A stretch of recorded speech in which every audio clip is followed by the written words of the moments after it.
Sabatina Turística. Perguntas fáceis, respostas nem tanto.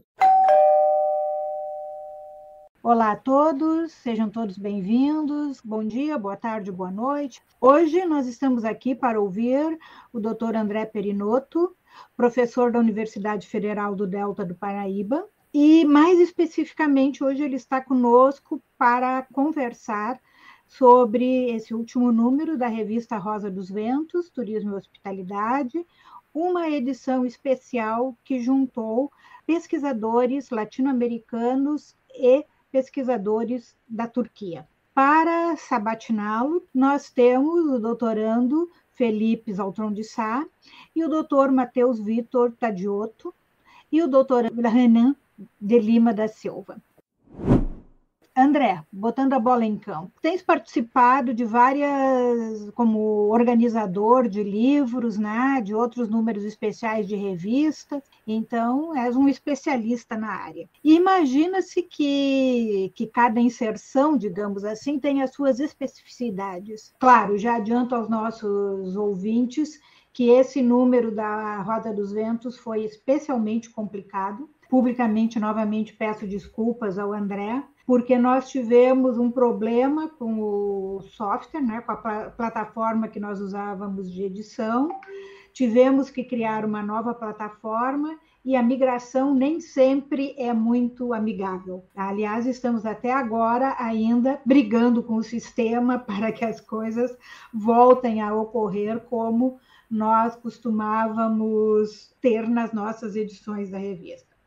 Então, André, o que tu podes nos dizer do trabalho editorial e desse trabalho editorial especificamente? Bom, Suzana, primeiro eu queria agradecer também a hospitalidade que a revista Rosa dos Ventos proporcionou para essa edição especial. Como você adiantou, né, já desde 2019, eu tenho feito algumas parcerias internacionais para a edição de livros e agora também com essa edição especial da Rosa dos Ventos.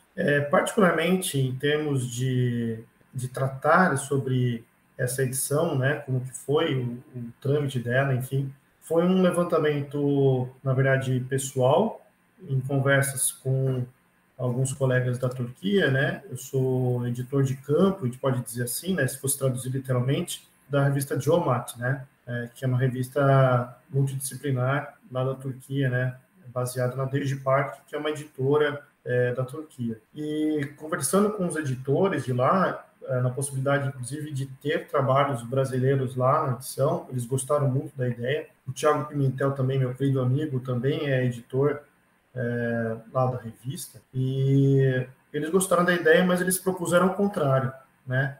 Eles propuseram que nós fizéssemos um trabalho dentro do escopo que eu venho estudando, dentro do que eles vêm estudando, dentro da parte de tecnologias da informação e comunicação e gestão de destinos turísticos, né? E aí, então, conversando com o professor Yusuf Kakaros, né, que é o meu amigo de lá, ele, então, concordou, e aí a gente, então, propôs a ideia para a Suzana, e a gente levou a cabo e foi colocado a edição agora que está para sair. Professor, boa noite, muito obrigado por ter aceito o nosso convite. Tem uma questão que, evidentemente, trabalhando junto, né, na editoria dos textos da revista, a gente acaba percebendo certas tendências, né, durante um determinado período de publicações. É possível falar de uma tendência com relação a esses textos ou a uma tendência de pesquisa nesse momento, né, nesse recorte, digamos, de trabalhos que foram submetidos? Olha, Matheus, para nossa surpresa, foram mais de 25 trabalhos, acho que até mais, né? Depois a Suzana pode também me ajudar a lembrar aí. Foram muitos trabalhos. Né? Eu acho que foram 30 e poucos, né? E os aceitos foram em torno de 25. E a gente teve uma surpresa muito grande com relação à ideia, né, do dossiê, porque quando a gente propôs a questão do tema, né, especificamente, nós pensamos em fugir um pouco do eixo americano digo assim, norte-americano e fugir do eixo europeu. E, claro, pensando mais na Ásia Central, né, ou na Ásia Ocidental, a gente pode dizer assim. Porque China e Coreia vêm publicando muito, né? China e Coreia vêm publicando demais, quem acompanha as publicações internacionais. Então, inclusive, o convite foi feito para a TriNet, né, que é aquela rede mundial de pesquisadores em turismo, e a ideia nossa era juntar textos de pessoas, claro, que nós fizéssemos um convite, mas que fosse aberto, né? Normalmente, em edições especiais, a gente tem muitas edições que são mais fechadas, mas a gente ampliou, e aí, para nossa surpresa, nós vimos muitos textos dentro da temática que a gente pretendia, né? Que era destinos inteligentes, né? E gestão de destinos turísticos. Sempre com abordagem, com uma questão mais transdisciplinar, a gente pode dizer assim, ou transversal, com a tecnologia passando por tudo isso. Então, por um lado, não foi surpresa, mas por lado, a quantidade de trabalho foi uma surpresa, né? Então, assim, nós estamos vendo uma produção fora desse eixo mais produtivo, a gente pode dizer assim, ou aquele que a gente vê nas publicações, porque nem sempre é produtivo, porque nós produzimos muito no Brasil, mas a gente tem uma dificuldade muito grande de publicar lá fora. E aí, então, a ideia era também de promover a revista do Brasil para o exterior. Primeiro, é uma tendência, eu tenho visto muita preocupação com a gestão dos destinos, basta ver os overtourism que nós tivemos até a pandemia, né? Inclusive, durante a pandemia, a discussão do overtourism foi muito forte, e, claro, trabalhar a gestão dos destinos inteligentes é uma necessidade da América Latina. A gente vê a Espanha muito forte, mas a América Latina, a gente queria sentir isso também. E a gente viu trabalhos aí bem interessantes que foram encaminhados, especialmente em trabalhos bibliométricos, né? mais na parte mais teórica no Brasil, ainda não tão prática. Porque nós não vemos políticas de investimento, tanto municipal quanto estadual, principalmente federal, em termos de destinações de destinos turísticos inteligentes. André, eu queria pegar o gancho que me chamou a atenção, a meticulosidade e a complexidade das metodologias nos diferentes artigos. Então, a metodologia, ela é poderosa. Não sei se concordas. Sim, concordo. Eu acho que sim. Eu acho que teve uma atenção especial também quando a gente recebia os textos, a gente pegava muito nessa parte, e para mim foi um aprendizado muito grande, né, ao ver esses trabalhos, porque acaba passando por nós, né, metodologias que eu não tinha imaginado até então ideias que nós não tínhamos visto até então, e sempre que a gente passava, né, tanto por mim quanto pelo Yusuf, uma das coisas que a gente mais pedia era tente explicar melhor isso para que pessoas que não têm acesso a essas metodologias possam também, quem sabe, até aplicar isso em outros locais do mundo, né? Então, eu acredito que vão ter trabalhos aí que o pessoal vai gostar demais, vão ter trabalhos aí bastante inovativos em termos de temas, e eu espero que, de fato, o pessoal lá fora cite bastante o nosso trabalho, porque acho que também é uma questão de profusão da plataforma, da revista também, como algo bastante interessante. E o que é legal é que a gente recebeu trabalhos que não eram na temática, mas a gente encaminhou, achando que era importante, para futuros editoriais da própria Rosa dos Ventos, né? Bom dia, boa tarde, boa noite a todos. Eu queria propor aqui um questionamento, mais ou menos nessa linha, professor André, obrigado por essa oportunidade de poder estar conversando com o senhor, mas me ocorreu uma certa questão, ainda na linha do que o Matheus perguntou e também pela sua composição metodológica, que me parece ser bastante vasta nessa edição da revista Rosa dos Ventos. Eu fiquei pensando na base de construção científica de várias áreas, né, que acabaram sendo recebidas nessa edição da revista. Se teve como identificar um certo panorama, mais ou menos, de que áreas, consequentemente da pluralidade metodológica, que essa edição da revista acabou recebendo, pensando que o primeiro contato foi pela sua participação, pela sua editoração de uma revista multidisciplinar, né? Algumas coisas me chamaram a atenção. Primeiro, nós tivemos trabalhos quantitativos interessantes, mas nós não tivemos tantos trabalhos quantitativos.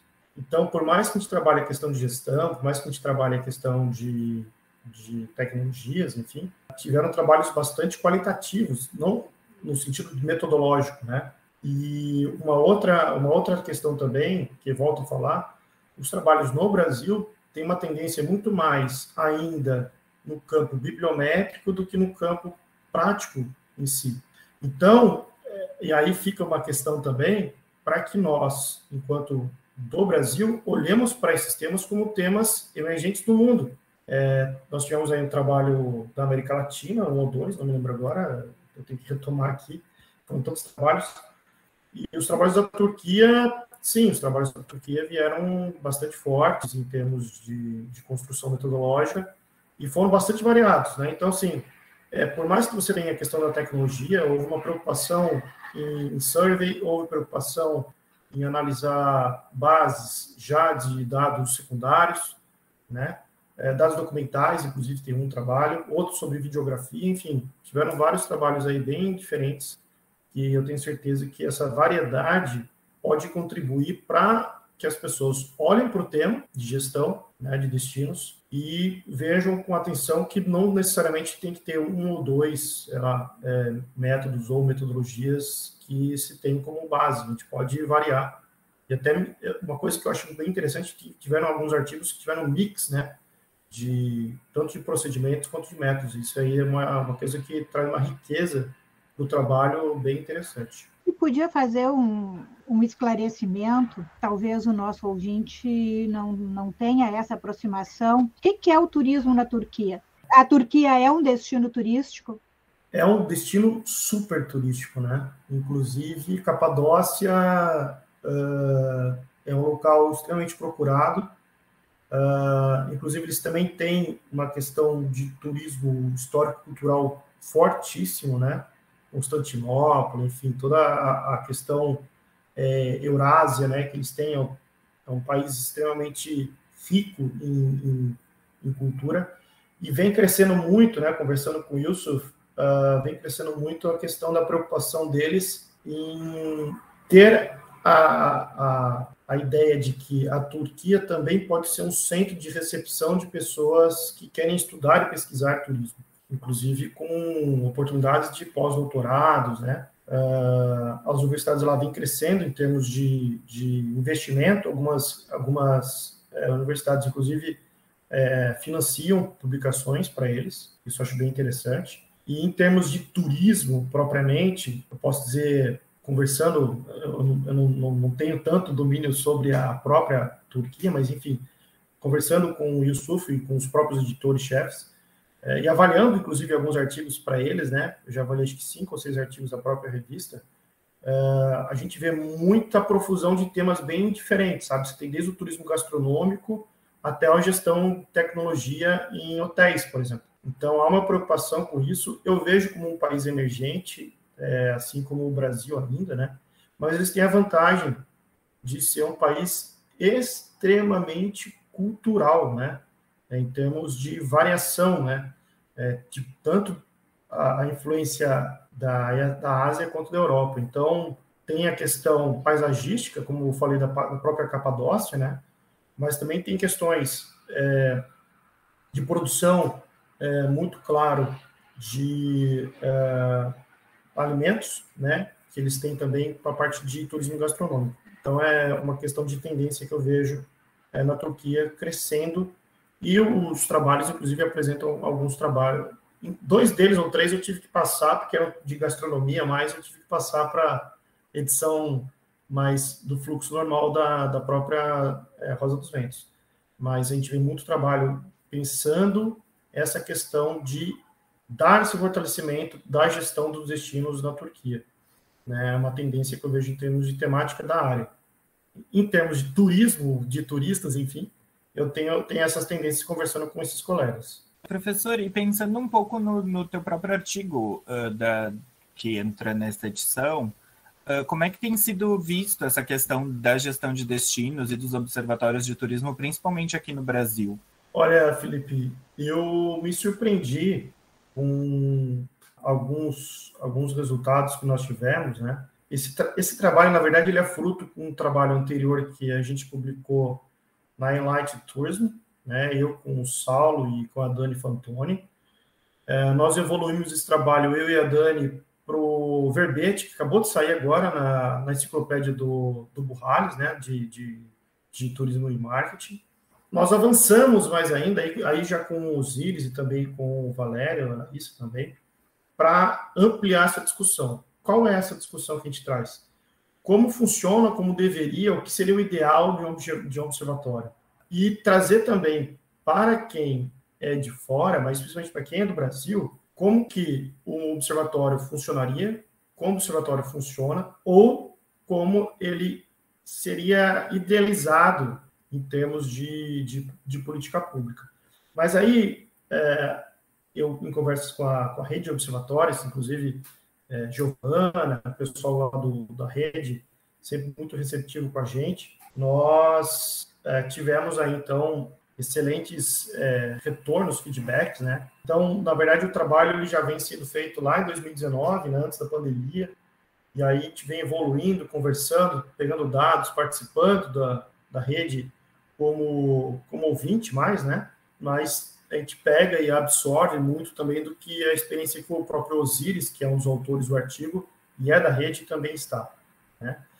E uma das preocupações nossas é a seguinte: como que nós, no Brasil, trabalhamos a questão dos dados para que os nossos destinos sejam inteligentes? Quem é que pode fazer isso? Qual é a instituição, qual é o órgão que pode fazer isso? Então, a gente enxerga como o observatório sendo esse suporte, né? Sendo mais do que uma ferramenta, seja de fato um espaço, ou então um grupo, enfim, né? Que possa concentrar essas informações e analisar, mitigar, mastigar, enfim, minerar esses dados, produzir uma análise crítica, inteligente e repassar isso tanto para as empresas quanto para o setor público. Então, nós temos observatórios de várias formas no Brasil, né? Nós temos observatórios dentro de municípios, né, das secretarias, nós temos observatórios vinculados à universidade, nós temos observatórios que são vinculados, por exemplo, empresas, entre aspas, né, de estado ou de município. Nós temos definitivamente observatórios já a longo prazo que vêm funcionando há muito tempo. Nós temos observatórios muito novos, como por exemplo aqui no próprio Piauí, a gente vem engatinhando aí desde 2018, a gente teve algum trabalho apresentado na Abratur, e aí a gente teve algumas pesquisas, mas são muito esporádicas, porque a gente, apesar de ser... E uma das coisas que eu também fiz o levantamento foi para mostrar a importância dos observatórios aqui para o Piauí. Então, é trazer a teoria, trazer o que já vem sendo feito, juntar tudo isso, mostrar a importância, como que é feito tudo isso, para apresentar aqui, para tentar vender, entre aspas, para que a gente tenha um grupo, não só a universidade, que apoie os observatórios como algo fundamental para que os destinos turísticos do Brasil funcionem de forma inteligente. Professor, o senhor comentou antes sobre a questão da importância da Rosa dos Ventos na tua vida enquanto professor e enquanto acadêmico. Poderia comentar um pouquinho sobre? Olha, a Suzana vai se lembrar, 2012, antes mesmo de eu defender o meu doutorado, eu tive alguns artigos publicados na revista, inclusive a revista nem tinha Qualis na época, a revista estava iniciando, né, o processo de publicações e tudo mais. Os meus trabalhos foram publicados, né, inclusive com parcerias, e eu me lembro isso com muito carinho. Isso é um fator para mim muito importante, porque eu sou um pesquisador, e se você ver meu currículo, eu não escolho a revista pelo Qualis, eu escolho a revista pensando também na questão do escopo, e eu, entre aspas, eu brinco com os meus colegas, eu invisto na revista, né? Então, assim, eu investi na Rosa dos Ventos em termos de publicações lá em 2012, 2013, enfim, e meus artigos foram muito bem avaliados. Depois a gente também teve sempre um retorno, teve que fazer correções e tal, e tudo mais, como sempre acontece nas revistas. E eu venho acompanhando sempre as revistas do Brasil inteiro, né? Eu sou um cara que sou meio que um fanático, enfim, por ver as publicações, acompanhando. Talvez a Rosa dos Ventos seja, se não a pioneira, mas uma das que mais faz edições especiais. E isso eu acho muito interessante, porque se você olhar com carinho, com atenção, as edições especiais concentram não só temas, mas metodologias, concentra palavras-chave, concentra resumos, e as pessoas, quando procuram algum determinado assunto, eles vão achar a edição especial. E lá não vai ver um artigo, vai ver 2, 3, 4, 5, 10 artigos que são interessantes para esse aluno, para esse professor que esteja procurando a temática. Então, quando a Suzana se colocou à disposição para receber essa edição especial, eu nem procurei outra revista, já falei, pronto, é perfeito, né? Casa tudo que eu já achava, que eu queria. Então, eu fico muito feliz, né? Não só pelo aceite, mas também pelo convite e pela toda a hospitalidade que vocês tiveram. Assim, o problema da questão da plataforma, a gente começou a sentir quando a gente começou a receber e-mail em inglês e misturado com turco, que a gente às vezes até não entendia, né? E vai ficar aí para os anais aí da revista como uma experiência bem interessante, porque lá eu achava, não, peraí, deve ser algum problema deles lá, e que não esteja conversando e tal, e aí acabaram detectando o problema na própria plataforma. Mas, enfim, isso foi de menos, porque eu tenho certeza que a edição ficou excelente, e tenho certeza que os leitores vão gostar dos trabalhos, e fico à disposição para continuar sendo o avaliador da revista, né? Vai ser um número, por várias razões, inesquecível para nós, principalmente por toda essa confusão, né, que nós tivemos. André, assim, antes de encerrarmos, eu não sei se tu gostarias de destacar algum artigo ou alguns artigos, recomendar a leitura especialmente de alguns artigos. Olha, Suzana, nós tivemos aí acho que 14 ou 15 trabalhos, né, que estão na edição. Eu, particularmente, sim, sou suspeito para falar, mas temos um trabalho muito interessante de Cozumel, que é sobre sustentabilidade nas políticas públicas de gestão local aqui da nossa América Latina. Nós temos, por exemplo, meta-síntese, né, sobre efeitos de filmes e séries de marketing de destinos. Acho que é bem interessante. O outro é tentando trabalhar a questão da tecnologia Green Smart, né, do papel da cidadania global na intenção dos turistas de preferir destinos baseado nessa tecnologia. Alguns trabalhos sobre imagem na Turquia, né, em mercados emergentes, especialmente na América do Sul. São muitos trabalhos. Nós temos muitos trabalhos sobre tecnologia especificamente, tá? E dois trabalhos bem interessantes que eu acho que são bem atuais. Um que é falando sobre Big Data e um outro especificamente que trata sobre já o impacto da Covid-19 na preferência de turistas domésticos lá na própria Turquia, já pensando numa tendência, né, mundial, que já vem falando por pessoas do mundo todo, das pessoas ainda viajarem mais internamente do que para o exterior, né? Inclusive com medo de pegar Covid fora do país e tudo mais. Então, são temas bem interessantes que têm essa questão da pegada da gestão dos destinos turísticos e alguns já tratando a questão dos destinos inteligentes, alguns voltados para a questão da tecnologia, outros voltados para questões mais de informação e dados para proporcionar esses destinos mais inteligentes. Bem, então, agradecemos a participação, agradecemos o rigoroso trabalho de organização do número, foi uma parceria muito rica. Contamos que os nossos ouvintes vão lá dar uma passeada, dar uma olhada nesse novo número da Rosa dos Ventos, né? Especial reunindo turcos e latino-americanos. E se você está conosco até agora, por favor, inscreva-se no canal, dê a sua curtida, porque isso é muito importante para que nós possamos ter espaços significativos nas redes sociais associadas ao turismo. Então, muito obrigada a todos e até o nosso próximo encontro.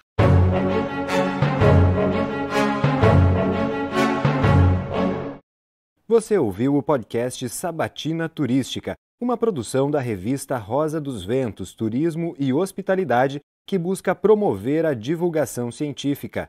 Este projeto tem a coordenação de Suzana Gastal e colaboração de Matheus Vitor Tadiotto, Felipe Zaltron de Sá, Carlos Rames e Alan Minzon.